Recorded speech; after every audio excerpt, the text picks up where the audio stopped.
পশ্চিমবঙ্গের রেশন ব্যবস্থা নিয়ে রেশন ডিলারদের অসন্তোষ ক্রমশ বাড়ছে। সার্ভার সমস্যা, রেশন দ্রব্যের গুণগত মান, কমিশন অনিয়ম ও স্টক ঘাটতি, এই সমস্ত সমস্যা নিয়েই প্রতিদিনই কাজ করতে হচ্ছে ডিলারদের। এই পরিস্থিতিতে অল ইন্ডিয়া ফেয়ার প্রাইস সব ডিলার ফেডারেশনের রাজ্য কমিটির সদস্য বিপ্লব মজুমদার এক বিশেষ সাক্ষাৎকারে একাধিক গুরুতর অভিযোগ ও দাবি তুলে ধরেন। বিপ্লব মজুমদারের অভিযোগ, অধিকাংশ রেশন ডিলার সঠিক ওজনে রেশন দ্রব্য পান না, ফলে গ্রাহকের সামনে ডিলারদের প্রশ্নের মুখে পড়তে হয়। ডিস্ট্রিবিউটর প্রথা নিয়েও তিনি ক্ষোভ প্রকাশ করে বলেন, ন্যাশনাল ফুড সিকিউরিটি অ্যাক্টে এই ব্যবস্থার উল্লেখ নেই, অথচ পশ্চিমবঙ্গেই তা চালু রয়েছে এবং এর মাধ্যমে ডিলারদের শোষণ করা হচ্ছে। আটা ও চালের গুণগত মান নিয়েও অসন্তোষ প্রকাশ করেন তিনি। অনেক সময় ফাটা প্যাকেট ও নিম্নমানের দ্রব্যের কারণে হ্যান্ডেলিং লস বেড়ে ডিলারদের আর্থিক ক্ষতি হচ্ছে বলে দাবি। দুয়ারে রেশন প্রকল্পে পর্যাপ্ত পরিকাঠামোর অভাব থাকায় দুর্ঘটনার আশঙ্কাও উড়িয়ে দেননি তিনি। কমিশন অনিয়ম, বোনাসের অভাব এবং নতুন ডিলার নিয়োগের ফলে আয় কমে যাওয়ায় ডিলাররা চরম চাপের মধ্যে রয়েছেন বলে জানান বিপ্লব বাবু। তাঁর দাবি, বর্তমান সময় অনুযায়ী প্রতিটি রেশন ডিলারের ন্যূনতম মাসিক আয় 50,000 টাকা হওয়া প্রয়োজন। একাধিকবার খাদ্য দপ্তরকে জানানো হলেও এখনও পর্যন্ত কোনো স্থায়ী সমাধান মেলেনি বলেই অভিযোগ। এখন শুনুন বিপ্লব বাবু আর কি জানালেন। রেশন ডিলার সংগঠনের আপনি একজন পুরনো নেতৃত্ব এবং যথেষ্ট সকলেরই পরিচিত।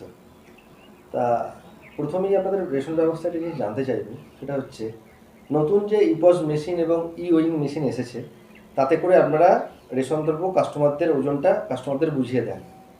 আপনারা কি ওজন বুঝে মাল পান? আমাদের রেশন ডিলারদের এটা একটা পুরনো সমস্যা, যেটা পশ্চিমবঙ্গ ব্যতীত অন্য রাজ্যে নেই। এই যে মাঝে যে মধ্যস্বত্বভোগী ডিস্ট্রিবিউটরগণ আছেন, এটা কিন্তু গোটা ভারতবর্ষে কোনো রাজ্যে নেই। এই ডিস্ট্রিবিউটররা থেকে ডিলারদেরকে শোষণ করছে। তারা মাঝখান থেকে একটা ডিলারদের কমিশনের উপর ভাগ বসাচ্ছে, প্লাস হচ্ছে এই মাঝখান থেকে মালটাও যে এফসিআই থেকে যে ডিলারের ঘর অবধি মালটা অন্য রাজ্যে পৌঁছচ্ছে, সেটা কিন্তু পশ্চিমবঙ্গে এই ডিস্ট্রিবিউটাররা থাকার জন্য সম্ভব হচ্ছে না। আচ্ছা, অন্যান্য রাজ্যে কি ডিস্ট্রিবিউটর প্রথা আছে? না, অন্য কোনো রাজ্যে ডিস্ট্রিবিউটর প্রথা নেই, একমাত্র পশ্চিমবঙ্গ ছাড়া। সরাসরি এফসিআই থেকে মালটা পাওয়া যাচ্ছে না কেন? সরাসরি এফসিআই থেকে পাওয়া যাচ্ছে না। এই ডিস্ট্রিবিউটারদেরকে একটা নিয়োগ করে রেখেছে লোকালি রাজ্য সরকার। এটা কিন্তু আইন শুদ্ধ না।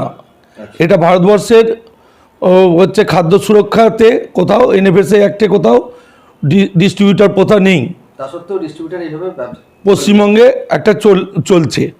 এই যে পাটের যে বস্তা, খালি বস্তা, সেই বস্তার ওজন আপনারা পান নাকি ওটা পান না? 580 গ্রাম যে বস্তার ওজন হয়, বস্তা 580 গ্রাম আমরা হয়তো পাই না মানে আমি নিজেও পাই বা আমাদের এলাকায় কিছু পায়, কিন্তু আমার কাছে ভুরি ভুরি অভিযোগ আছে রাজ্যের 80% ডিলার পায় না। এখনও তারা হচ্ছে কোনো 580 গ্রাম যে বস্তা ওজন, সেটা পায় না, ওজন করেই মাল পায় না। তাদের ঘরে ঢুকিয়ে দেওয়া হয়, মাল নিতে চাপ দেওয়া হয়, এইভাবেই। আপনাদের সংগঠনের তরফ থেকে এই নিয়ে কোথাও অভিযোগ জানানো হয়েছে? আমরা সংগঠনের তরফ থেকে ডেপুটেশন দিয়েছি। সুরাহা কিছু হয়নি। সংগঠনে যখন অফিসাররা বলেন, আধিকারিকরা বলেন তোমরা বুঝে নেবে, আবার যখন বুঝে নিতে যায় তখন হচ্ছে তাদের উপরও অত্যাচার নেমে আসে, যে ঘুরিয়ে তাদেরকে ভয় দেখানো হয় যে রেশন ডিলারকে, যে এটা তোমরা কোথাও ছেঁড়া ফাটা প্যাকেটের জন্য, আটার ছেঁড়া ফাটা প্যাকেটের জন্য তার বাড়িতে লোক চলে যায়। এইভাবে তারা দমে থাকে, তারা সঠিক ওজনটা পায় না।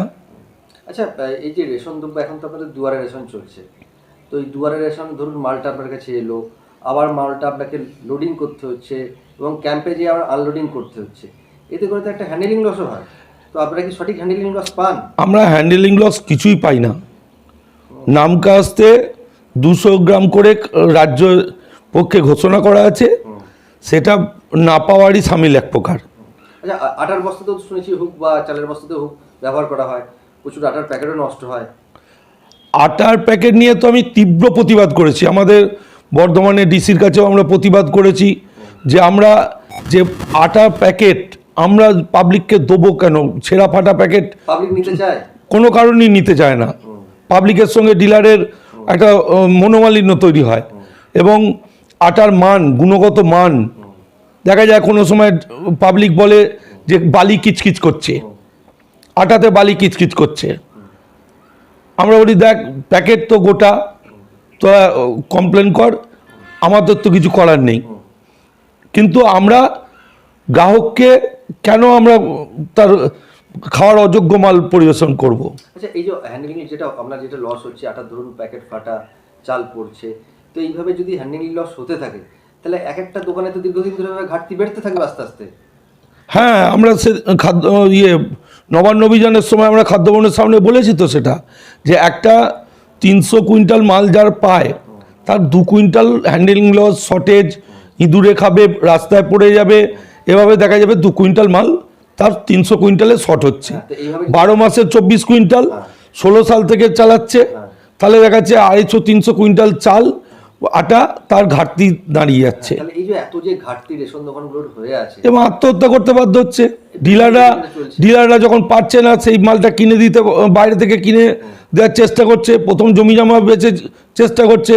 আমার কাছে ভুরি ভুরি অভিযোগ আছে, অনেক ডিলার রেশন দোকান ছেড়ে দিতে বাধ্য হয়েছে, তারা সুইসাইড করছে। তা অফিসের জন্য এটা হচ্ছে। অফিস এটা যদি সঠিকভাবে সরকারকে বোঝায় যে হ্যান্ডলিং লস হয়, আমরা মালটা তুলছি 1 মাস আগে চালটা আমার বাড়িতে আসছে, 1 মাস ধরে সে চালটা শুকিয়ে যাচ্ছে, সেই চালটা আমি যখন বিলি করছি সেই চালটা আমরা কম হচ্ছে ওজনে, এটা বাস্তব জ্বলন্ত সমস্যা একটা। আটার প্রসঙ্গ আরেকবার আসে, সেটা হচ্ছে আটা বলছে গুণগত মান খারাপ, কাস্টমাররা বলছে, তো বিভিন্ন জায়গাতে তো গম চালু আছে, তো পশ্চিমবঙ্গে গম নেই কেন? পশ্চিমবঙ্গে সরকার হয়তো ভেবেছিল যে আটা হলে ভালো হবে, গম থেকে আটা করতে গেছিল, কিন্তু সেটা বুমেরাং হয়ে ফিরেছে। কারণ আটা করার নামে দেখা যাচ্ছে অখাদ্য কুখাদ্য আটা হয়তো ঘুরপথে চলে আসছে, ভালো গমের জায়গায় খারাপ আটা চলে আসছে। এটা প্রতিবাদ হচ্ছে। এটা আমরা চাইব যে পশ্চিমবঙ্গে, কলকাতাতে আজকে গম চালু আছে, এসআর এলাকায় গম চালু আছে, এসআর এলাকার মতো গম থাকলে পাবলিক সেটাকে দীর্ঘদিন রেখে তার মতো করে সে খেতে পারে, নষ্ট হয় না। আর এই আটাটা এখন পাবলিক গোখাদ্য হিসাবে বিক্রি করে দিতে বাধ্য হচ্ছে, তা নষ্ট আটাটা খেতে পাচ্ছে না তারা গোখাদ্য। এবং চালটা কমে যাওয়া পশ্চিমবঙ্গের ক্ষেত্রে একটু খারাপ হয়েছে। পাবলিক এখানে ভাত খাওয়া লোকের সংখ্যা বেশি, সেখানে চালটা যে কমে গেল, অনেক মানুষ আমাদেরকে কাছে বলছে তাদের একটু অসুবিধা হচ্ছে, চালটার পরিমাণ বেশি হলেই পশ্চিমবঙ্গে ভালো হয়। আচ্ছা, ওজনের যে ব্যাপারটা আছে সেটা হচ্ছে সবাই জানে এবং এটা সবাই মানেও, সেটা হচ্ছে যত আপনি খুচরো ওজন করবেন হ্যান্ডলিং লস তত বাড়বে। তাহলে আটা যেমন প্যাকেট করে দেওয়া হচ্ছে, বিভিন্ন যে কার্ড আছে সেই কার্ডের স্কেল অনুযায়ী যদি চালও প্যাকেজিং করে দেওয়া হয় ভালো প্যাকেট করে, এটা কেমন হবে? চাল তো প্যাকেট করে দেওয়া শুধু নয়, আমি বলবো এখন মানুষ যে চাল পছন্দ করে সেই চাল দেওয়ার ব্যবস্থা করা হোক। এখন মানুষ বেশিরভাগ মিনিকেট চাল খায়, আমরা যে চাল দিচ্ছি সেই চাল কিন্তু মানুষ খায় না, গরিব হোক বড়লোক হোক কেউই ওই চাল খেতে চায় না। তাহলে চালটা হাফ দামে বেচে দিয়ে আবার তারা পয়সা জোগাড় করে মিনিকেট চাল কিনে তারা খাচ্ছে। তাহলে আমার মতে সরকারি যদি চালের গুণগত মানটা বাড়ায়, তাহলে আর এই চাল মাল বেচে দেওয়াটা মানে দেখতে হয় না। আর প্যাকেজিং এর বিষয়টা যদি প্যাকেট করে দেওয়া হলে একটা মানুষের যদি 5টা 7টা 10টা আমার পরিবার পিছু যে সংখ্যা আছে সেই সংখ্যা অনুযায়ী যদি তাকে প্যাকেজ করে দিয়ে দেওয়া হয়, তারটা আমরা তার হাতে ধরিয়ে দিই, তাহলে মিটে যায়। তার ওজন নিয়ে সমস্যা থাকে না, তার গুণগত মান নিয়ে সমস্যা থাকে না, তার সময়টা অনেকটা সাশ্রয়। হ্যাঁ, সে তার সঠিক এটা বুঝে, অনেকে বলে চালে পোকা লেগে যাচ্ছে, ওজনটা বুঝে পায়, হাইজিনিক ব্যাপারটা বেশি থাকে। হ্যাঁ। আচ্ছা, আরেকটা ব্যাপার হচ্ছে এতদিন ধরে আপনারা দুয়ারেশন করছেন, তো এটা আপনার উপলব্ধিতে বলুন, দুয়ারে রেশন করার পরিকাঠামো পশ্চিমবাংলায় কি আদেও আছে? ধরুন ঝড় বৃষ্টি রৌদ্র, পানীয় জল, বাথরুম এবং সর্বোপরি আপনাদের নিরাপত্তা, রেশন দ্রব্যের নিরাপত্তা, এই বিষয়টা কীভাবে দেখছেন? দুয়ারে রেশন হচ্ছে পশ্চিমবঙ্গে যেটা করা হচ্ছে সেটা হচ্ছে রাস্তায় দাঁড়িয়ে মানুষ রেশন নেবে, এইটা লোকে দেখতে পাবে। নির্দিষ্ট সেট নেই, পাশ দিয়ে গাড়ি চলে যাচ্ছে, ছেলেরা কেউ গাড়ির তলায় চলে যাবে, ভয় লাগছে, এবং জল পড়লে মাল ভিজে যাচ্ছে, এবং মানুষ যদি একটু টাওয়ার না থাকে তখন হচ্ছে দাঁড়িয়ে থাকতে হচ্ছে রাস্তায় ফাঁকা জায়গায়। আচ্ছা, এই যে ধরুন মাল ভিজে গেল বা মাল নষ্ট হচ্ছে বলছেন, এগুলো আপনার ডিপার্টমেন্ট থেকে ফেরত পান তো নাকি? ফেরত পায়, কিন্তু ফেরতের যে প্রসেস, সে প্রসেস অবধি সাধারণ ডিলার যেতে চায় না। তারা দেখছে এত ঝামেলাচ্ছে, যা হোক করে চালিয়ে নেয়, কিনে ভোক্তান দেয়, এইভাবে চলছে। আর যে রেশন ব্যবস্থা যদি দুয়ারে যেটা বলছে, যেগুলো আমার মতে যেগুলো 5 কিলোমিটার 7 কিলোমিটার দূরে গ্রাম আছে, সেইগুলো একমাত্র দুয়ারে রেশনটা চালু করা দরকার। একই গ্রামের মধ্যে ওই পাড়ায় পাড়ায় গিয়ে না দিয়ে এক জায়গায় থাকলে মানুষ তার সুযোগ সুবিধা মতো এসে নিতে পারে, কাজ কামাই করে দাঁড়িয়ে থাকতে হয় না। সার্ভারের সমস্যা, মাল নিয়ে ফেরত আসতে হয়, হ্যাঁ, লেবারটাও বেশি লেগে ডবল হয়ে যাচ্ছে। আচ্ছা, আরেকটা জিনিস বলি, সেটা হচ্ছে আপনাদের ইপস মেশিন তো অনেকদিন থেকেই চালু হয়ে গেছে। আঙুলের ছাপ বায়োমেট্রিক অথেন্টিকেশন করে আপনারা কাস্টমারকে মাল বিলি বন্টন করেন। তাহলে দুর্নীতির সেই আগের সুযোগটা নেই। তা সত্ত্বেও আপনাদেরকে এখন শুনেছি নাকি ম্যানুয়াল খাতা মেনটেন করতে হয়। এটা কেন এই আধুনিক যুগে, হ্যাঁ 2026, এটা কেন করতে হচ্ছে? ম্যানুয়াল খাতা মেনটেন করতে বলা হলো, ম্যানুয়াল খাতা কিন্তু আমরা করছি না। আদৌ কি করা সম্ভব? করছি না, সম্ভব। ম্যানুয়াল খাতার সঙ্গে রাখলে তার একটা ভালো দিক আছে, আবার মানে খারাপ দিকও আছে, কিছুই লাভ হবে না, কিন্তু পুরো সিস্টেমটাই যখন মানবে না সরকার আধিকারিকরা। আমার ম্যানুয়াল খাতায় যাই বলুক না কেন, আমি যদি স্টক নেই লিখে রাখি, ইপসে যদি স্টক এসে যায়, বাইরে থেকে ঢুকে যায়, আধিকারিকরা মানবে না। সেই খাতা রেখে লাভ নেই। তাহলে কিন্তু ম্যানুয়াল খাতার জন্য চাপ দেওয়া হয় আপনাদের?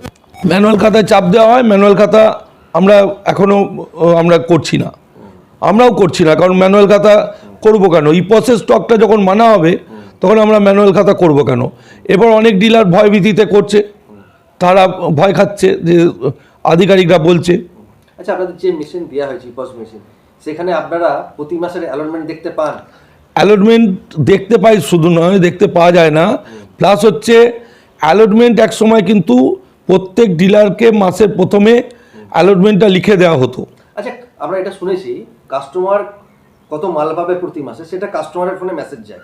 আপনাদের কি ফোনে মেসেজ আসে যে ডিলারদের কত এবারে অ্যালটমেন্ট হলো?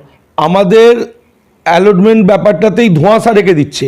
কেন এটা ধোঁয়াশা রেখে দিচ্ছে, কত মাল ঢোকাচ্ছে, কত বেরুচ্ছে, কখন ঢুকছে, এই জায়গাগুলো কতটা অ্যাকসেপ্ট হচ্ছে, এই জায়গাগুলোর জন্যই আজকে এই যে আত্মহত্যা দেখতে পাচ্ছেন দিকে দিকে রেশন ডিলারদের। আজকে দেখা যাচ্ছে রাতের অন্ধকারে কোনো দোকানে যা মাল ছিল তার ডবল হয়ে গেছে, 3 ডবল হয়ে গেছে।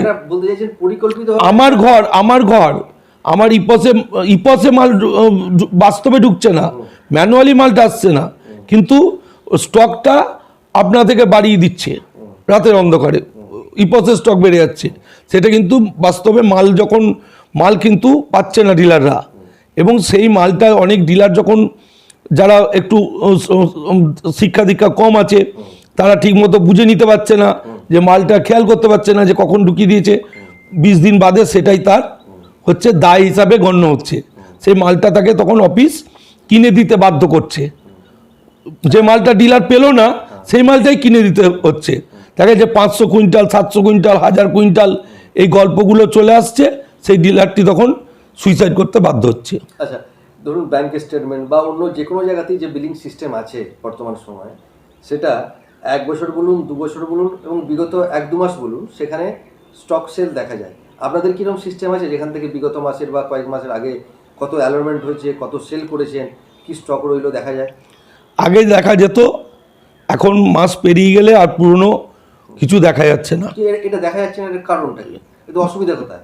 দেখা গেলেই তো ভালো হয়, কারণ হচ্ছে সে 3 মাস আগে মাল নিয়েছে কিনা, সে মালটা কোন ডেটে পেয়েছে, এটা এক সময় কিন্তু আমাদের লগিং থেকে না দেখা গেলেও ইনএক্সপেক্টেড। আপনাদেরকে এই অন্ধকারে রাখা হচ্ছে কেন? আমাদেরকে অন্ধকারে রাখা কারণটাই তো হচ্ছে আমরা যাতে জড়িয়ে থাকি। আজকে আমি মাসে 1 মাস মাল বিলি করব, সেই 1 মাসের শেষে আমার কি লাভ হলো, মানে ঠিক মালটা কত বেরোলো কত থাকলো, এটা মাসের 25 তারিখের মধ্যে হিসাব হয়ে যাবে। আমি পরের মাসে নামার আগে, ফেব্রুয়ারিতে নামার আগে আমি জানুয়ারিতে একদম কমপ্লিট করে দিয়ে নামবো। সেই অনুযায়ী কি আপনাদের অ্যালটমেন্ট হয় নাকি পুরনো স্টক? আমাদের 3 মাস 4 মাস জড়িয়ে রেখে কখনো বলছে স্টক এই আছে কেটে দিচ্ছে। তাহলে সেই হিসাবটা রাখেন কিভাবে? ইপসের হিসাব আগের স্টকটা কি আমরা ইপসে দেখা যায় না, দেখা যায় না। তাহলে কিভাবে হিসাবটা রাখেন আপনি? হিসাবটা ওই রকমই রাখে, কিন্তু এগুলো তো সমাধান হওয়া উচিত। সমাধান হওয়া উচিত। যেমন আরেকটা দিক আপনাকে আমি বলছি, বিলিং এর, যে আজকে আমরা ডিলাররা যে কমিশন পাচ্ছি। আমি বিলিং এর প্রশ্ন আসছে, সেটা হচ্ছে ধরুন রাজ্য সরকারের কর্মচারী বলুন, বিভিন্ন প্রাইভেট সেক্টরেও বলুন, মাসের প্রথমের দিকে বা একদম শেষে বেতন পেয়ে যায়। আপনারা কি কমিশনটা মাসের প্রথমে শেষে পেয়ে যান? আমাদের কমিশন যে ব্যবস্থা বর্তমানে চলছে, রিসেন্ট 1-1.5 বছর 2 বছর ধরে চলছে, এটা মানে খুব খারাপ ভাষায় বলছি আমি, খাসি খাওয়ার মতো করে বলে। গ্রাম বাংলায় একটা কথা আছে, খাসি খাওয়ার মতো করে দেওয়া, যে কে ডিলাররা 20,000 টাকা কমিশন যদি পায়, তাকে 8,000, 6,000, 4,000 এরকম 3-4টে পার্টে কখন কোনটা দিচ্ছে আর কখন কোনটা ডিলার পাচ্ছে ডিলার নিজেও জানে না, কি পেলো তাও জানে না। পশ্চিমবঙ্গের 90% ডিলার অন্ধকারে আছে, তার কমিশন কোন মাসে ঢুকছে, কোনটা 3 মাস বাদ, কোনটা 3 মাস আগে, এইভাবে কমিশন মানে তার ওই 20,000 টাকাটা নিয়েও তার সংসারে কোনো কাজে লাগবে না, কাউকে কথা দিতে পারবে না যে এই দিন তোকে মুদিখানার 3,000 টাকাটা দেবো কি 4,000 টাকাটা দেবো। তার মানে একদিকে যেভাবে আপনার রেশন দ্রব্যের হিসেবে যেমন ব্যাপারটা গুলিয়ে ফেলার চেষ্টা, হ্যাঁ। কমিশনের বিষয়টাও সেই একইভাবে গুলিয়ে ফেলা। এবং কমিশনেও আমার মনে হয় কোনো অসৎ উদ্দেশ্যেই এটা করা হচ্ছে। কারণ আমাদের ডিলারদের কমিশনটা যদি কাজের সঙ্গে সঙ্গে সঠিক পারিশ্রমিকটা বুঝিয়ে দেওয়া হয়, একে তো পশ্চিমবঙ্গে কমিশনের পরিমাণ খুবই কম, তার সত্ত্বেও আমরা যে কমিশনটা পাচ্ছি সেই কাজের ন্যায্য পারিশ্রমিকটাও কখন পাবো কবে পাবো কোনো নির্দিষ্ট নিয়মকানুন নেই। কমিশন নিয়ে তো আমরা বিভিন্ন জায়গায় রাজ্য সরকার কেন্দ্র সরকারকে জানিয়েছেন, আদেও কি সুরাহা হয়েছে? কেন কমিশন বাড়ছে না কেন? কমিশন বাড়ছে না, আমাদেরও ডিলারদের একতার অভাব আছে, এটা মেন একটা আমি বলবো। কারণ নিজেদের ত্রুটিটা আগে জানতে হবে। আজকে আশাকর্মীরা যেভাবে লড়াই আন্দোলন করছে, আমরা আইসিডিএস কর্মীরা সেরকম আন্দোলন আমরা করতে পারছেন না কেন? কিছু ডিলারের হচ্ছে ডিলারদের মধ্যেও ভাগ আছে। আপনাদের এখন কতগুলি সংগঠন?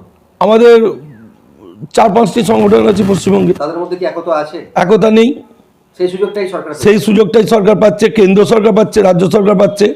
কেন্দ্র ন্যায্য পারিশ্রমিক দিচ্ছে না, মহার্ঘ ভাতা দিয়ে সমস্ত তার কর্মচারীদের জন্য দিচ্ছে। আচ্ছা, এই মহার্ঘ ভাতা প্রসঙ্গ আছে, সেটা হচ্ছে প্রাইভেট সেক্টরের কর্মচারী, সরকারি কর্মচারী, এমনকি যারা বাড়িতে কাজ করে পরিচারিকা, তারাও পুজোর সময় বোনাস পায়। আপনারা কি বোনাস পান? না না না, আমরা পুজোর সময় কেন কোনো কিছুতেই কিছু পাই না। আমাদের যে কমিশন আজকে দেখা যাচ্ছে একটা ডিলার 20,000 টাকা কমিশন পাচ্ছে, এটা বাস্তবে তার 20,000 টাকা আয় নয়, এটা তার বিভিন্ন কর্মী আছে, 3-4টে কর্মী আছে, তার হচ্ছে যাতায়াত খরচা আছে, তার ট্রান্সপোর্ট খরচা আছে, তার হচ্ছে মানে অফিসিয়াল খরচা আছে, লাইসেন্স রিনিউ আছে, কাঁটা রিনিউ আছে, সমস্ত খরচা, ইলেকট্রিক বিল আছে, তার শর্টেজটাও কিন্তু কিনে ভুগতান করতে হয় এই কমিশন থেকে। যে আমাদের হ্যান্ডেলিং শর্টেজ, সেটাও কিন্তু বাজার থেকে কিনে ভুগতান করতে হয়। আচ্ছা, আমরা পশ্চিমবঙ্গে যতজন রেশন ডিলার আছেন, প্রত্যেকের কি গ্রাহক সংখ্যা বা কার্ড সংখ্যা সমান? না, এটাইতেই হচ্ছে আন্দোলন না হওয়ার একটা মূল কারণ। এক শ্রেণীর যারা 10,000, 12,000, 15,000 কার্ডের দোকান আছে, আর একটা 2,000, 3,000, 4,000 দোকান আছে, এদের মধ্যে আয়ের পার্থক্য হয়ে যাচ্ছে। সেই আচ্ছা, এই আয়ের পার্থক্য থেকেই বলি, তাহলে আপনাদের যে কমিশনের সমস্যা আছে বলছেন, আমরা তো দেখেছি বিভিন্ন পত্রপত্রিকাতে নতুন করে ভ্যাকেন্সি, নতুন করে রেশন ডিলার নিয়োগ হচ্ছে। তাহলে যদি যে কার্ড সংখ্যা পশ্চিমবঙ্গে বর্তমানে আছে, সেই কার্ড সংখ্যাটা যদি এক্সিস্টিং যারা ডিলার আছে তাদের মধ্যে যদি সমানভাবে ভাগ করে দেওয়া হয়, 100 বার এই জিনিসটা হচ্ছে আমরা বলেছিলাম। আমরাও কি বলেছিলেন যে আমরা যেখানে ছোট দোকান আছে, যেখানে বড় দোকানে যে চালাতে পারছে না, সেখানে ছোট দোকানকে কার্ডগুলোকে ভাগ করে দেওয়ার জন্য। আজকে যখন দুয়ারে রেশন, পাড়ায় গিয়ে রেশন দিতে হচ্ছে, সেখানে রেশন দেওয়ার কোনো অসুবিধা নেই। তাহলে পাশের দোকান রইল, নতুন যে একটা দোকান চালাতে পারছে না, তার সত্ত্বেও আবার একটা নতুন দোকান, তারা কিন্তু জানে না, তারা ভাবছে যে বিশাল কিছু আছে, তারা হয়তো ঝাঁপিয়ে পড়ছে, চলে আসছে, কিন্তু তারাও এসে একই অবস্থার শিকার হচ্ছে, তারাও কি মোহভঙ্গ হচ্ছে। নতুন যারা রেশন দোকান করবো ভাবছে বা রেশন ব্যবস্থায় যুক্ত হতে চাইছে, তাহলে এই যে কার্ডের সমবন্টন, এটা নিয়ে আমরা কোনো আন্দোলন করছি না? কার্ডের সমবন্টন নিয়ে আমাদের অর্ডারও আছে, কিন্তু আমরা বাস্তবে সেটা হচ্ছে না। কিছু আধিকারিক আছে, তারা নিজেদেরও স্বার্থের জন্য এই নতুন দোকান দিলে অনেক রকম ব্যাপার আছে, সেই জন্য আসাতে তারা নতুন দোকানের ওপর মোহটা বেশি, পুরনো দোকানকে কার্ডগুলো ভাগ না করে দিয়ে নতুন দোকান করার উৎসাহটা বেশি তাদের। কার্ডগুলো যদি ভাগ করে দেওয়া হতো, আপনাদের যেমন কিছুটা হলেও কমিশনটা বাড়তো, এখানে আবার নতুন করে নিয়োগ হচ্ছে, আবার যে ডিলার আসছেন তিনিও তো একই সমস্যায় পড়ছে। একটা মিনিমাম 6000-এর কম দোকান কার্ড সংখ্যা হলে রেশন চালাতে পারবে না। রেশন তার যে কমিশন হবে তা দিয়ে তার সংসার জীবন জীবিকা নির্বাহ করা সম্ভব হবে না। আচ্ছা, এর সঙ্গে আরেকটা প্রসঙ্গ আছে, সেটা হচ্ছে যে ভ্যাকেন্সি হচ্ছে, নতুন করে ভ্যাকেন্সি হচ্ছে, কার্ড কেটে নেওয়া, এর বাইরেও একটা খুব সমস্যা আপনাদের শুনেছি, সেটা হচ্ছে পোর্টেবিলিটি সিস্টেমের জন্য কিছু কাস্টমার অন্য জায়গায় যে রেশন তুলছে, তাহলে তো যার কার্ড সেই ডিলার তো ক্ষতিগ্রস্ত হচ্ছে, তাহলে ভ্যাকেন্সি করে লাভ কি আছে? পোর্টেবিলিটি সিস্টেম হচ্ছে উদ্দেশ্য ভালো, যে গোটা ভারতবর্ষে কেউ যদি কোথাও যেতে চায়, সেখানে গিয়ে মাল তুলতে চায়। হ্যাঁ, কিন্তু কারণ কোনো ডিলারের যদি কাস্টমার অন্য ডিলারের কাছে চলে যাচ্ছে, সেটা নিয়ে কোনো বিধি নিষেধ থাকবে না? পাশে ডিলারের কাছে চলে যাচ্ছে, পাশের ডিলারের কাছে চলে যাচ্ছে, এই জায়গাটা একটা প্রবলেম হচ্ছে। যেগুলো কাছে কাছে ডিলার আছে তাদের অনেক রকম সমস্যা আছে, কেউ ইচ্ছাকৃতভাবে এগুলো প্রভাবিত করে করছে, পাবলিককে যে প্রভাবিত করে করছে, এটা ডিলারদের মধ্যেও নিজেদের মানে খানিকটা ত্রুটি আছে। দপ্তরে তো এটা নিয়ে কোনো দপ্তর, হ্যাঁ, নাহলে ভ্যাকেন্সি নতুন করে করছে কেন? যেখানে কাস্টমার যদি অন্য জায়গায় চলে যেতে পারে, তাহলে ভ্যাকেন্সি করার প্রয়োজন কি আছে? কোনো দরকার নেই নতুন ভ্যাকেন্সি। দুয়ারে রেশন ব্যবস্থায় নতুন ভ্যাকেন্সি কোথাও দরকার নেই, কারণ সে এক জায়গা থেকেই মালটা বিলি করছে। আমি দেখব তার মালটা বিলি হচ্ছে কিনা, তার সঠিক মাল পাচ্ছে কিনা, তার রসিদ পাচ্ছে কিনা। আচ্ছা, এই রসিদ প্রসঙ্গ আছে, অনেক জায়গায় কাস্টমাররা বলতে শুনেছি, এখন যে রসিদ আপনারা দিচ্ছেন, সেই রসিদে কত পরিমাণ মাল পাচ্ছে অনেক গ্রাহক বুঝতে পারছে না, পরিষ্কার করে লেখা থাকছে না। কেন, এর কারণটা কি? আরও পরিষ্কার করে লিখে দেওয়া উচিত, কারণ হচ্ছে যে পরিমাণ মাল পাচ্ছে, যেমন অনেকে ডেটটা এমনভাবে থাকছে যে বুঝতে পারছে না, মেসেজটা দেখে বুঝতে পারছে না। দেখা যাচ্ছে 12 কেজি পায়, 25 সালটা 25টা এমনভাবে জায়গায় আছে, মনে হচ্ছে সে 25 কিলো পাবে। না, সহজে পড়া যাচ্ছে না। এটা অনেকে শিক্ষিত মানুষও কিন্তু বুঝতে পারছে না। এটা আমরা বলেছি, এটা নিয়ে আরও ভাবানো দরকার আছে। কারণ হচ্ছে আমি এই যে রসিদ পাওয়া, এগুলোকে আমি স্বাগত জানাই, কারণ আমরা পাবলিকের কাজ করি, আমরা পাবলিককে পরিষেবা দিতে বাধ্য, কিন্তু তার সঙ্গে সঙ্গে আমাদের ডিলারদের ন্যায্য কমিশন, পারিশ্রমিক বৃদ্ধি এবং 50,000 টাকা মাসিক আয় সুনিশ্চিত, এবং আমরা যে মাথা তুলে আজকে পশ্চিমবঙ্গে রেশন ব্যবস্থা পরিচালনা করছি, 99% ডিলার আজকে সততার সঙ্গে মাল বিলি করছে। কিন্তু আধিকারিকরা আমাদের ভয় দেখায়, আধিকারিকরা ভয় দেখানো অনেক কমেছে, কিন্তু কমেছে কারণ হচ্ছে প্রসেসের সঙ্গে সঙ্গে দেখছে স্বচ্ছতা আছে, তারাও অনেকটা পিছিয়ে গেছে। কিন্তু তাহলে এই স্টকের ব্যাপার নিয়ে কিছু ডিলারের স্টকের গরমিলের কারণ দেখিয়ে কিছু ডিলারকে মানে ভয় দেখিয়ে তাদেরকে আত্মহত্যার পথে। কিছুদিন আগে যে আত্মহত্যা করলো বজবজের ডিলার, তো এই বিষয়ে আপনারা কিছু পদক্ষেপ নিয়েছেন? আমরা এটা নিয়ে রাজ্য স্তরে আলোচনা করেছি। উনি তো বোধহয় মারা যাওয়ার আগে একটা কোনো স্বীকারোক্তি ভিডিও রেকর্ডিংও করেছিলেন। একদম, ওই খুবই প্যাথেটিক ঘটনা।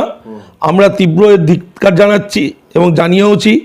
আমরা এটা নিয়ে এই এসআইআর রয়েছে, আমরা বড় আকারে রাজ্য সরকার খাদ্য ভবনে আমরা আরও প্রোগ্রাম আসছে, আমি আজকে ঘোষণা করছি না। আমাদের একটা রিলে অনশন হওয়ার কথা আছে খাদ্য ভবনে, এই ডিলার আত্মহত্যারকে মেন জায়গা এবং তাদের মাসিক আয় সুনিশ্চিত করা, এই নিয়ে আমরা একটা খাদ্য ভবনে রিলে অনশনের ডাক দিয়েছি। আচ্ছা, এত কিছু যে আপনাদের সমস্যা আছে, তো আপনার কি মনে হয় এই সমস্যা কি আধিকারিকরা জানে, নাকি জেনে শুনেও চুপ করে বসে আছে? আধিকারিকরা সবই জানে, এবং পশ্চিমবঙ্গে রেশন ব্যবস্থা, যে পশ্চিমবঙ্গে যতগুলো দপ্তর আছে এখন, তার মধ্যে 1 নম্বর স্বচ্ছ হচ্ছে রেশন ব্যবস্থা। রেশন ব্যবস্থা ত্রুটিমুক্ত রেশন ব্যবস্থা পশ্চিমবঙ্গে চলছে। রেশন ডিলারদের কোনো মানে ত্রুটি নেই। আচ্ছা, আপনাদেরকে যে মেশিনটা দেওয়া হয়েছে, ইপস মেশিন, সেটা কতটা উন্নত? খুব স্লো চলে? ইপস মেশিনটা যখন দেওয়া হয়েছিল তখন এতগুলো যন্ত্র তার সঙ্গে গোঁজা হবে কেউ জানতো না। আজকে যে কাঁটা মেশিন এগুলো, তার ফলে কি হচ্ছে, মেশিনটা স্লো হয়ে যাচ্ছে, পুরনো হয়ে যাচ্ছে, এবং বিল খানিকক্ষণ বাদ ব্যাটারি শেষ হয়ে যাচ্ছে, বিল বেরোতে অসুবিধা হচ্ছে, টাওয়ারে প্রবলেম হচ্ছে। আশা করি যুগের সঙ্গে, সময়ের সঙ্গে সঙ্গে নতুন ইপস মেশিন আমরা ছবিতেও দেখছি, হয়তো পেয়ে যেতে পারি, নতুন মেশিন আসতে পারে। হ্যাঁ। আচ্ছা, এই যে এত কিছু সমস্যা আছে, তা এই সমস্যা থেকে আপনাদের রেশন ব্যবস্থা পরিচালনা করা আদৌ কি সঠিকভাবে সবকিছু নিয়ম মেনে মানে পরিচালনা করা সম্ভব? রেশন ব্যবস্থা সঠিকভাবে পরিচালনা করা সম্ভব এত কিছু নিয়ম মেনে। যেগুলো আধিকারিকরা আজকে নিয়ম বলে বা যেগুলো দেখাচ্ছে কাগজে, ফোরকাস্ট করছে, আজকে এই কমিটি হয়েছে, কালকে সেই কমিটি হয়েছে, সেটা ডিলারের ঘরে না গিয়ে যেখান থেকে মাল আসছে ডিস্ট্রিবিউটর পয়েন্টগুলো, সেইগুলোতে গেলেই পেয়ে যাবে যে কি মাল দিচ্ছি আর কি বিলি হচ্ছে। এর জন্য ডিলারের ঘরে পৌঁছতে হবে না, আগে ডিস্ট্রিবিউটারের কাছে দেখলেই মালের কোয়ালিটি, গুণগত মান দেখে তারপর ডিলারের কাছে আসা উচিত, যে আমরা কি মাল দিচ্ছি, কি মাল মানে আসছে ডিলারের কাছে। একদম শেষ দুটো প্রশ্ন দিয়ে শেষ করব। অনেক সময় দেখা যায় মৃত কার্ডের রেশন ডিলাররা তুলে নিচ্ছে, তো এই মৃত কার্ডটাকে অ্যাক্টিভেট বা ডিঅ্যাক্টিভেট করার দায়িত্ব কি ডিলারের? আজকে আমি যেটা বলি, অনেকে এটা যারা রেশন ব্যবস্থার সঙ্গে যুক্ত নয় তারা কথাটা বলছে, আমি বলবো সেই সব আধিকারিকরা যারা বা মন্ত্রী মহাশয়ও যদি এটা বলে থাকেন যে মৃত কার্ডের রেশন ডিলাররা তুলে নিচ্ছে, এটা কোনো দিন এখন সম্ভব নয়। কারণ যেহেতু ফিঙ্গারপ্রিন্টের মাধ্যমে মাল তুলছে এবং ওয়েট মেশিন, সেখানে একটা মানুষ যদি 20 কেজি মাল পায়, তো 20 কেজি দিলে 1 গ্রাম কম দিলেও বিল বেরোবে না, 1 গ্রাম বেশি দিলেও বিল বেরোবে না। না, যে ব্যক্তি সদস্য মারা গেছে, তাহলে আমার ডিলার তো জানবে না, আমি সেই ব্যাপারেই আসছি। ধরুন 5টা কার্ড আছে, তার 5টা কার্ডেরই মাল তুলছে, তাহলে এতদিন পেয়ে এসছে 3 5 15, এখন পাবে 5 2 10 কিলো মাল পাবে।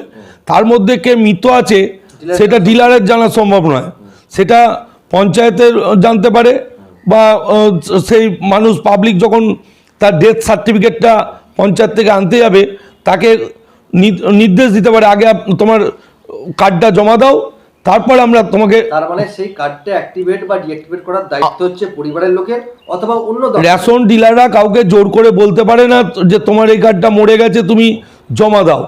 জানলেও বললেও ক্ষতি, জানতে তো পারে না, প্লাস জানলেও ক্ষতি।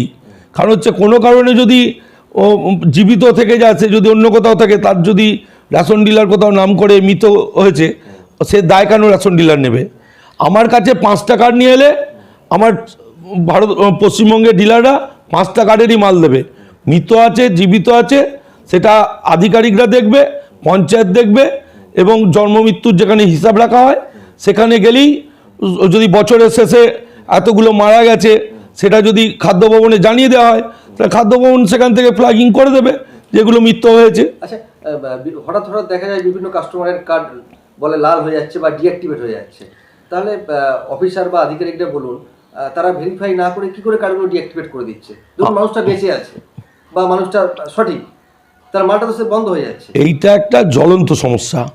এই যে আমি আগের সপ্তাহ আগের মাসে মাল পেয়েছি, আজকে গিয়ে দেখলাম আমি জীবিত আছি, আমার আধার কার্ড আছে, আমার রেশন কার্ড হাতে আছে, অথচ আমার লাল দেখাচ্ছে। কোনো কারণে হয়তো স্পেলিংয়ের ভুল বা ভুল থাকুক না থাকুক, দেখা যাচ্ছে এটার আমি একটা জায়গা আমি নিজে জড়িত রেশন ব্যবস্থার সঙ্গে সরাসরি।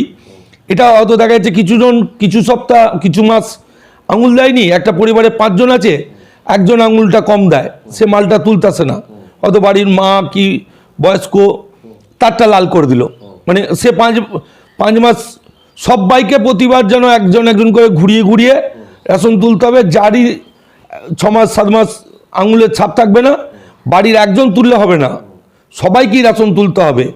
এইটাই নাকি নালিশে মরে গেল খাদ্য। হ্যাঁ, কিন্তু যার কার্ডটা ডিঅ্যাক্টিভেট হলো সে যদি সঙ্গে সঙ্গে ইকিউআইসি করায়, তারপর তো সে সঙ্গে সঙ্গে মালটা সঙ্গে সঙ্গে মাল পাচ্ছে না। শুধু নয়, একটা মানুষ তার 12 মাস মাল পাওয়ার অধিকার, 12 মাস মাল পাবে, তাহলে সেই মালটা যাচ্ছে। সেই মালটা সে পাচ্ছে, দেখা যাচ্ছে 7 মাস মাল পাচ্ছে, 3 মাস বন্ধ। এই মালটা অবিলম্বে তাকে ফেরত দেওয়ার ব্যবস্থা করা দরকার। সেই মালটা যাচ্ছে কোথায়? সেই মালটা খাদ্য দপ্তর জানে, খাদ্য দপ্তর সেটা বলতে পারবে যে কিভাবে স্টকটা মেনটেন করছে। সেটা আমরা ওই আমাদের জানা সম্ভব নয়। আমাদেরকে এই প্রসেসের সঙ্গে আমাদের সম্পর্ক নেই। আমাদের একটা মানুষের লাল হয়ে গেলে তার মালটা আমরা স্লিপ দিচ্ছি, বেরোচ্ছে না। 5টা কার্ড ছিল, 4টে বেরোচ্ছে, আমাদের 4টে হিসাবেই মাল কাটছে আমাদের মেশিন থেকে। এইভাবে আমরা চালাচ্ছি। কিন্তু আমার ব্যক্তিগত, আমি ভারতবর্ষে একজন নাগরিক হিসেবেও বলতে চাই, যাদের কার্ড লাল হয়ে যাচ্ছে তাদের অন্তত লাল যখন ঠিক হয়ে যাবে তার মালটা যেন পুরো 12 মাসের মাল তাদেরকে বুঝিয়ে দেওয়ার ব্যবস্থা করা হয়।